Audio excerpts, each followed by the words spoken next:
Cerca Teleeuropa sul tuo Play Store o Apple Store e scarica la nostra app. Siamo tutti su tuo stesso cielo, siamo tutti su tuo stesso sole, siamo tutti su ta stessa luna e siamo tutti su te stesse stelle. Respiriamo tutta stessa aria, ne viviamo tutta stessa acqua, camminiamo sopra stessa terra, come si spiega tutta sta guerra. Noi ne scordiamo troppo facilmente, che siamo nati senza fa domanda, e tutte cose che ne siamo chini, quando moriamo ne portiamo niente. Avevo sempre a puzza sotto naso, facciamo a gara chi ne non ci spirito, e ne facciamo tanti cannizzosi, ma siamo solo giusti e presuntuosi. Che meraviglia sono le preghiere che la Santa Madre Chiesa ci insegna, ci suggerisce di rivolgere a Dio. Buona domenica, carissimi amici. Quella di questa domenica, prima di iniziare il periodo più importante dell'anno, la Quaresima, verso la Pasqua, dice così: «O Dio, che hai promesso di essere presente in coloro che ti amano e con cuore retto custodiscono la tua parola, rendici degni di diventare tua stabile dimora». Ecco che meraviglia, Noi siamo dimora di Dio, ecco, siamo coscienti di Dio, siamo commossi della sua presenza in noi e davanti a noi solo in casi rarissimi, ecco, oppure a corrente alternata, alti e bassi, ci smarriamo continuamente. Ecco, il grande Don Giussani diceva: io sono figlio il prodigo 1000 volte al giorno, cioè 1000 volte al giorno dimentico che Dio è dentro di me ed è fuori di me, che Dio è tutto in tutti. Lo dimentichiamo, carissimi amici. Ecco che dobbiamo chiederlo. Ecco. E coloro che amano Dio di più, chi sono? Sono quelli che hanno ricevuto più misericordia da Dio, amici miei. Ecco perché i nostri incontri iniziano sempre con un atto di sincerità, di verità, così dobbiamo iniziare anche noi, chiedendo perdono a Dio, perdono ai fratelli, perché pecchiamo continuamente in pensieri, veniamo meno, questo significa peccare, veniamo meno, dimentichiamo, lo diciamo nella canzone, noi ne scordiamo troppo facilmente che siamo stati creati da Dio, siamo fatti da Dio, siamo tenuti in vita da Dio. Non ne scordiamo troppo facilmente che siamo nati senza fare domande. Io sono Giancarlo Gatto, non l'ho scelto io, sono maschio, sono alto 1,65 m. Se avessi scelto io mi facevo come Claudio Baglioni, 1,85 m, ma non mi sono fatto io, amici miei, ma ringrazio Dio. Noi ne scordiamo troppo facilmente che siamo nati senza fare domanda, e di tutte le cose che ne siamo chieni, quando morimo non ne portiamo niente. Ecco, allora coraggio, amici miei, ci incontriamo proprio per riprendere coscienza, guidati dalla Santa Madre Chiesa. Ecco, o Dio, che hai promesso di essere presente in coloro che ti amano, io amo Dio e voglio che Lui sia presente stabilmente in me e voglio custodire la sua parola, che ascolteremo oggi, è una parola molto forte. Allora, prima di ascoltare la buona notizia di oggi, il Vangelo, ecco, seguiamo Papa Francesco in questa catechesi sulla messa che sta facendo. Questo primo spezzone ci ricorda che noi non leggiamo il Vangelo per sapere come sono andati i fatti, ma perché quello che è accaduto, che ci racconta il Vangelo, è accaduto tanti anni fa, possa riaccadere oggi nella nostra vita, nella mia vita. Sentiamo Papa Francesco. Nella messa non leggiamo il Vangelo, state attenti a questo, non leggiamo il Vangelo per sapere come sono andate le cose, ma ascoltiamo il Vangelo per prendere coscienza di ciò che Gesù ha fatto e detto una volta. E quella parola è viva, e la parola di Gesù che è nel Vangelo è viva e arriva al mio cuore. Per questo ascoltare il Vangelo è tanto importante, col cuore aperto, perché è parola viva. Ecco, la prima parola che Dio rivolge al popolo che sceglie è proprio questa: ascolta Israele, ascolta. Ascoltare non è facile,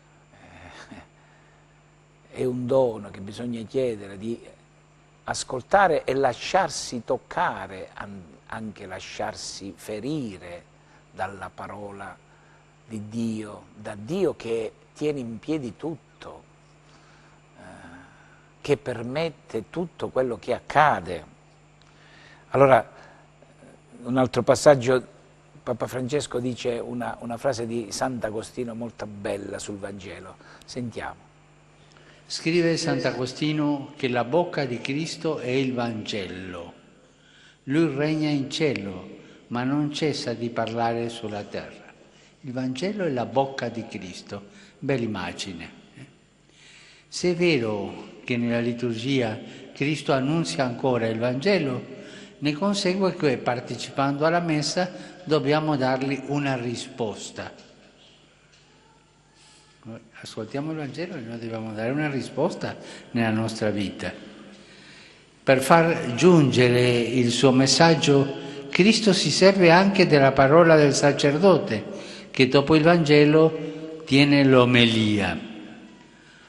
Raccomandata vivamente dal Concilio Vaticano II come parte della stessa liturgia, l'omelia non è un discorso di circostanza, non è un discorso di circostanza, neppure una catechesi come questo che sto facendo adesso io, no, né è una conferenza, neppure una lezione. L'omelia è un'altra cosa. Cos'è l'omelia?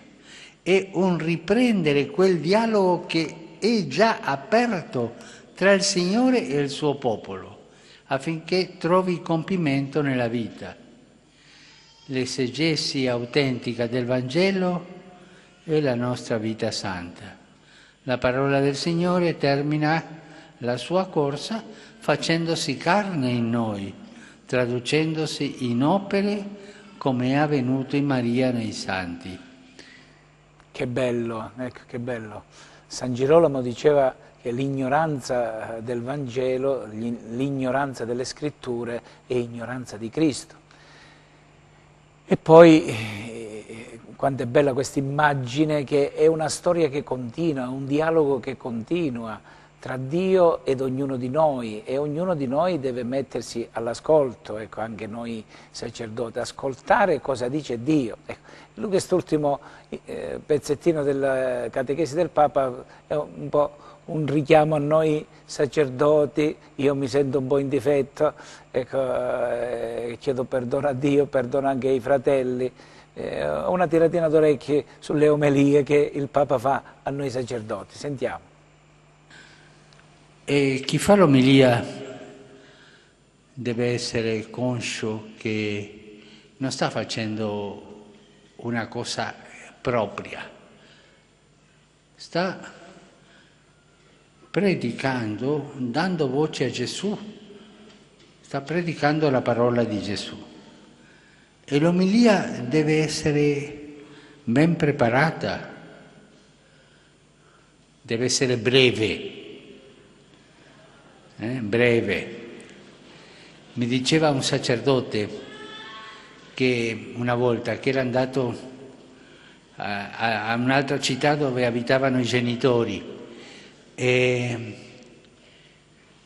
il papà gli aveva detto: tu sai, sono contento perché con i miei amici abbiamo trovato una chiesa dove si fa la messa senza omelia.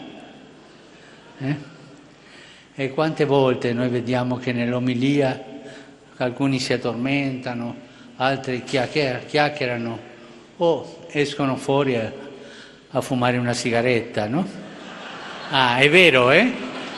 Tutti voi lo sapete, È vero. Per questo, per favore, che sia breve l'omelia, ma che sia ben preparata. E come si prepara un'omelia, cari sacerdoti, diaconi, vescovi? Come si prepara? Con la preghiera, con lo studio della parola di Dio e facendo una sintesi chiara e breve. Non deve andare oltre i 10 minuti, no, per favore. Io qua mi sento un pochettino in difetto, carissimi amici, perché tante volte è un po' a lungo. Ecco, la messa che celebro tante volte sfiora l'ora, ecco, ma basterebbero 45 minuti, 40, 45, 50 massimo, e questo ne chiedo perdono. Però voi pregate per me perché io posso imparare ad essere più conciso e magari più efficace, fermo restando che poi, come si suol dire, su ciucciu a connevo è inutile capisci, o l'omelia di 5 minuti, o di 1 minuto, 10 minuti, 20 minuti, se uno non c'è peggior sordo di chi non vuol sentire. Allora avviciniamoci, proviamoci almeno ad avvicinarci alla buona notizia di questa domenica, il Vangelo, lo ascoltiamo letto e anche aiutati dalle immagini. Venne da lui un lebbroso, che lo supplicava in ginocchio, e gli diceva: «Se vuoi, puoi purificarmi». Ne ebbe compassione, tese la mano, lo toccò e gli disse: «Lo voglio, sii purificato». E subito la lebbra scomparve da lui, ed egli fu purificato. E ammonendolo severamente, lo cacciò via subito e gli disse: «Guarda di non dire niente a nessuno. Vai invece a mostrarti al sacerdote e offri per la tua purificazione quello che Mosè ha prescritto come testimonianza per loro».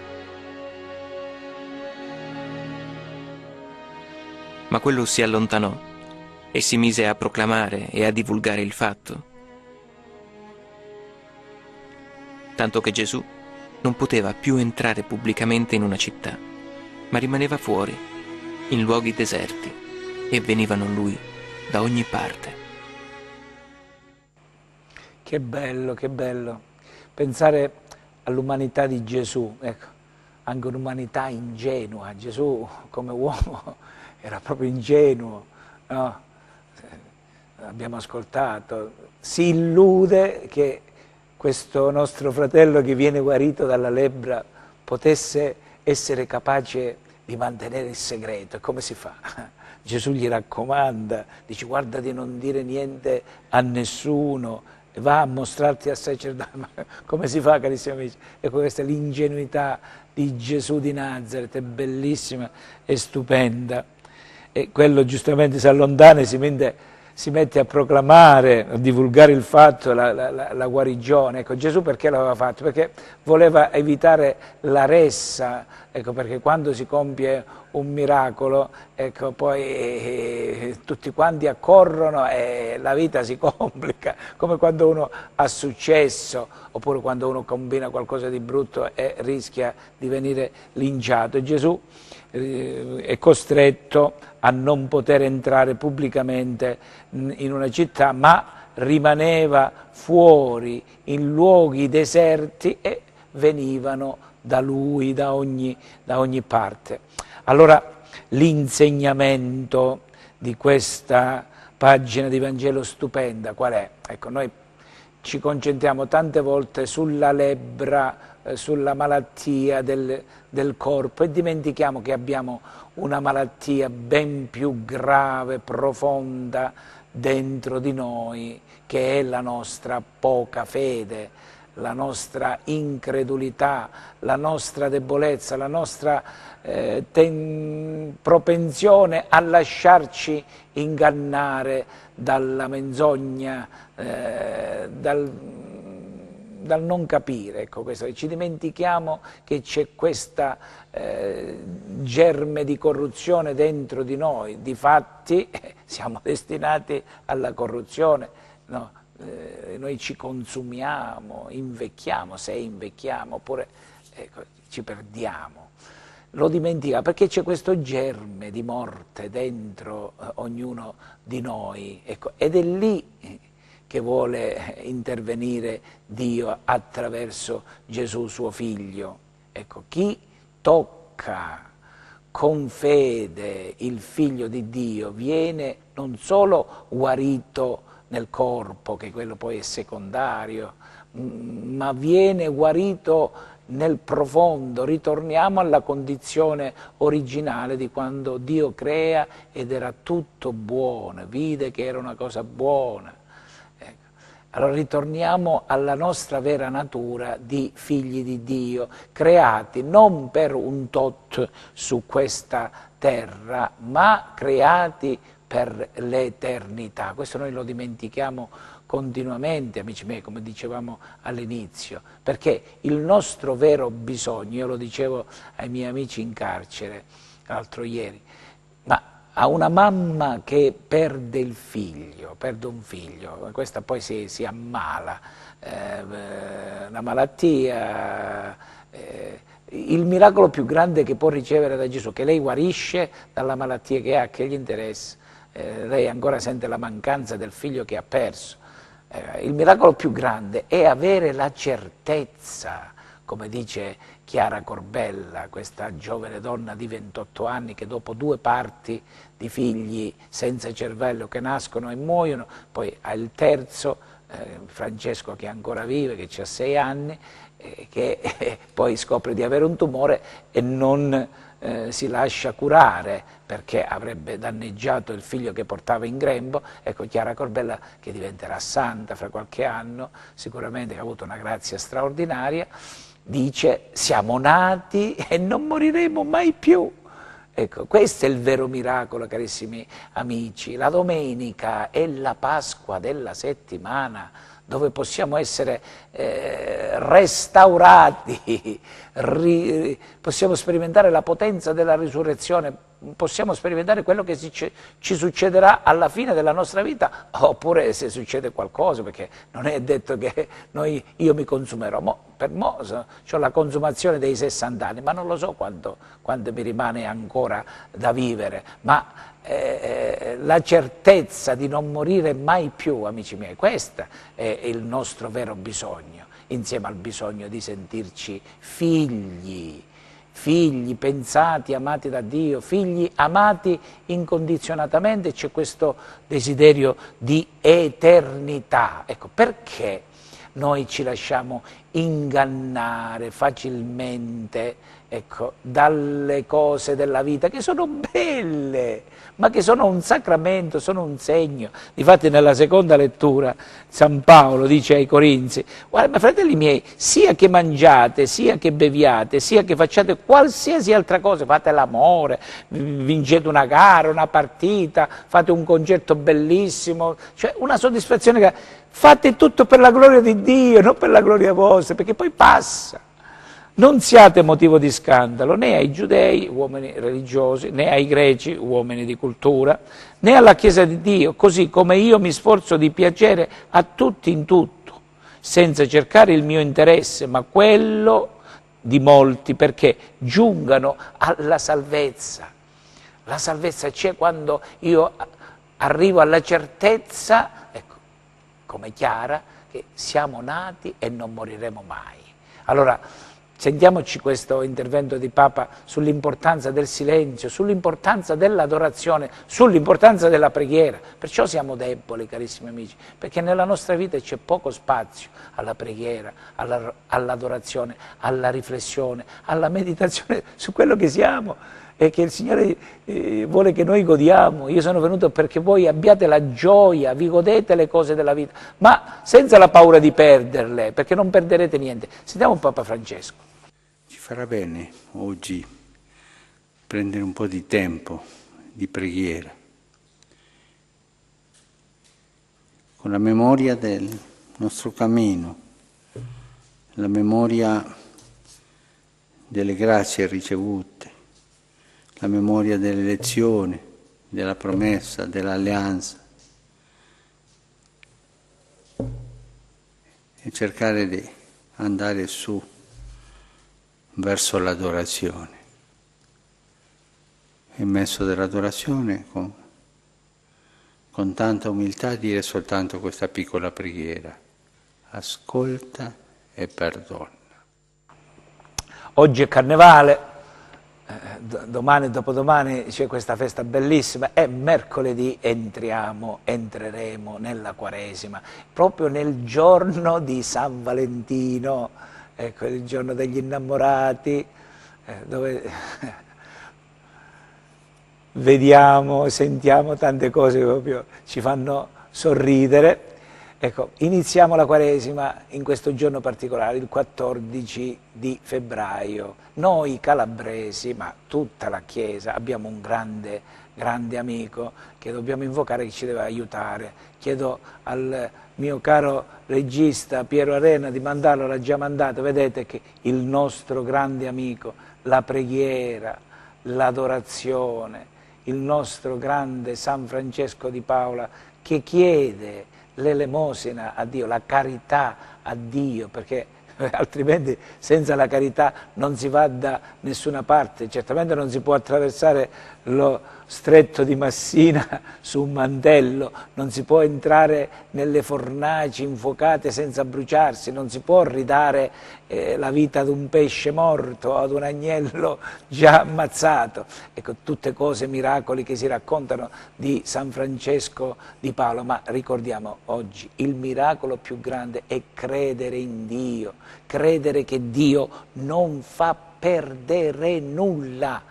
Gesù dice: anche i capelli del vostro capo sono tutti contati. Ecco, io magari ho sofferto nella mia giovinezza per non essere cresciuto molto in altezza, ma ci sono miei fratelli che soffrono per la caduta dei capelli, soffrono per altre cose estetiche, no? Si soffre.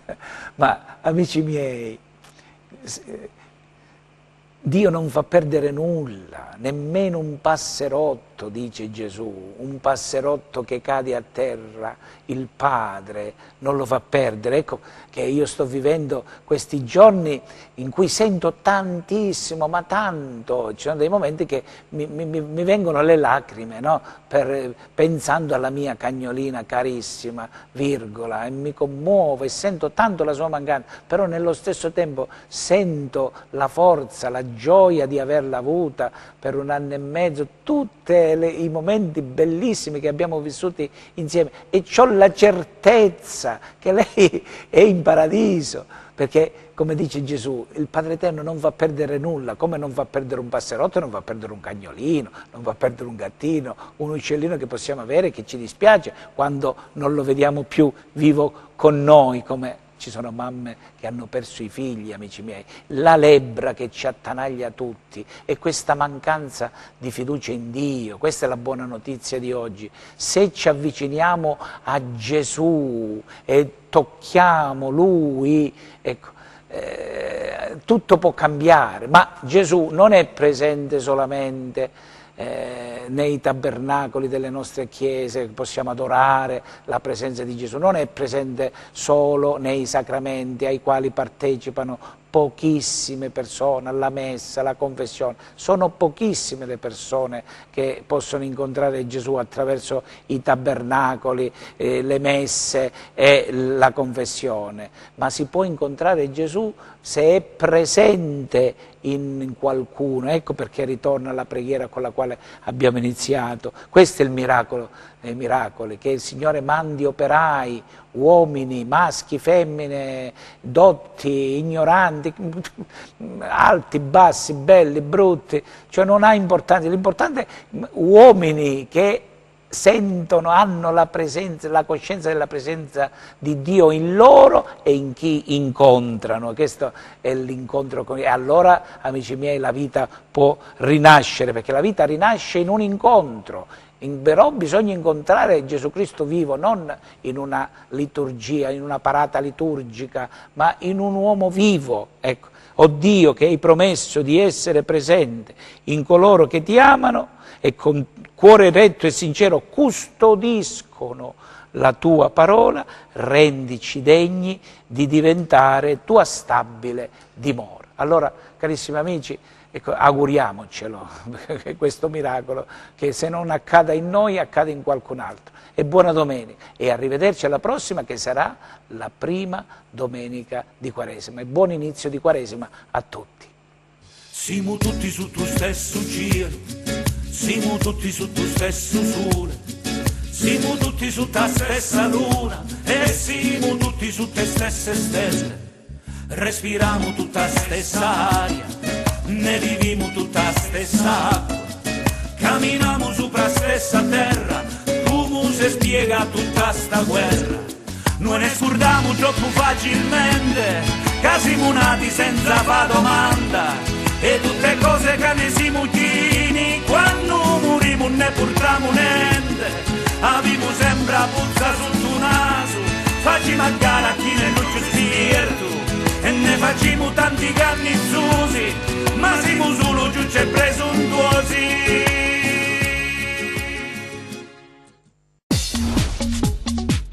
Cerca Teleuropa sul tuo Play Store o Apple Store e scarica la nostra app.